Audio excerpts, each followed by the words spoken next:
ضوابط برائے جمع مذکر سالم. جمع مذکر سالم کے لیے کیا شرط ہے؟ جمع مذکر سالم جب ہم کس سے بنائیں گے؟ اسم سے بنائیں گے، یعنی علم سے یا صفت سے. تو اس کے لیے ہمارے پاس 3 شرطیں ہیں. اگر علم سے جمع مذکر سالم بنانا چاہے تو پہلی شرط یہ ہے کہ مذکر عاقل کے لیے ہو. دوسری بات یہ کہ تا سے خالی ہو، جسے حمزہ یا علم ہے لیکن کیا ہے تا سے خالی نہیں ہے، اور ترکیب سے خالی ہو، سبوے مادی کرب کی طرح نہ ہو. اگر صفت سے جمع مذکر سالم بنانا چاہے تو اس کے لیے شرط ہے کہ مذکر عاقل کی ہو، غیر عاقل کی نہ ہو، تا سے خالی ہو، اس کے علاوہ افعال کے وزن پر نہ ہو، جس کے مؤنث فعلا ہو، جیسے احمر حمراء ہو. نمبر 4 فعلان کے وزن پر نہ ہو، جس کی مؤنث فعلا کے وزن پر ہو. نمبر 5 ایسی صفت بھی نہ ہو جس میں مذکر مؤنث برابر ہو، جیسے صبور جریح. تو جب یہ شرائط پائی جائیں نا، اس کے بعد ہم کہیں گے کہ عالم سے عالمون بنائیں گے، شارح سے شارحون، کاتب سے کاتبون، ناحق سے ناحقون بناتے جائے آگے.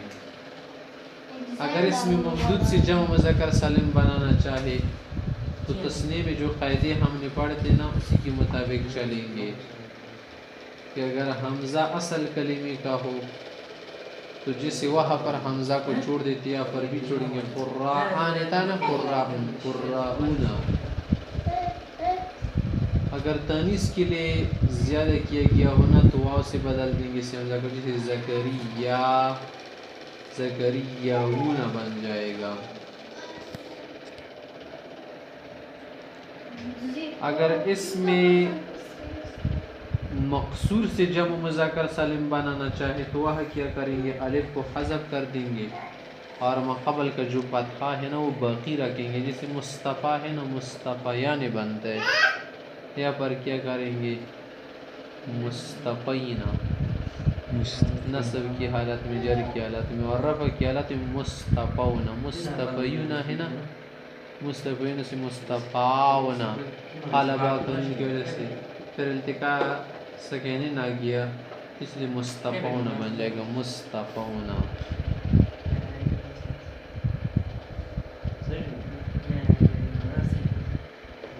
اگر کسی اور اسم کو جمع مذکر سالم والا اعراب دیا جائے لیکن ماضی والا مفرد موجود نہ ہو یا موجود ہو لیکن مذکور شرائط موجود ہو تو وہ جمع مذکر سالم نہیں بنے گا. ہمارے پاس کچھ الفاظ ہے، وہ کیا ہے؟ ایسے الفاظ ہے کہ ان کا تو پہلے مفرد موجود ہی نہیں ہوگا. اگر موجود ہو تو شرائط موجود ہوگی. مثلا ہمارے پاس ایک لفظ ہے عشرون سے لے کر 90 تک، عشرون تا 90. یہ کیا ہے؟ جمع مذکر سالم کے وزن پر ہے لیکن شرائط اس میں موجود، اس کے لیے مفرد نہیں، مفرد اس کے لیے نہیں ہے. اس کے علاوہ یہ شرط بھی ضروری ہے کہ تا سے خالی ہو اور مذکر عاقل کے لیے ہو. یہ مذکر عاقل نہیں ہے تو اس لیے کیا ہوگا؟ ہم اس کو جمع مذکر سالم نہیں کہیں گے بلکہ کہیں گے ملحق بالجمع المذکر السالم. جمع مذکر سالم کا جو نون ہوگا وہ ہمیشہ مفتوح ہوگا، اضافت کے وقت گرے گا.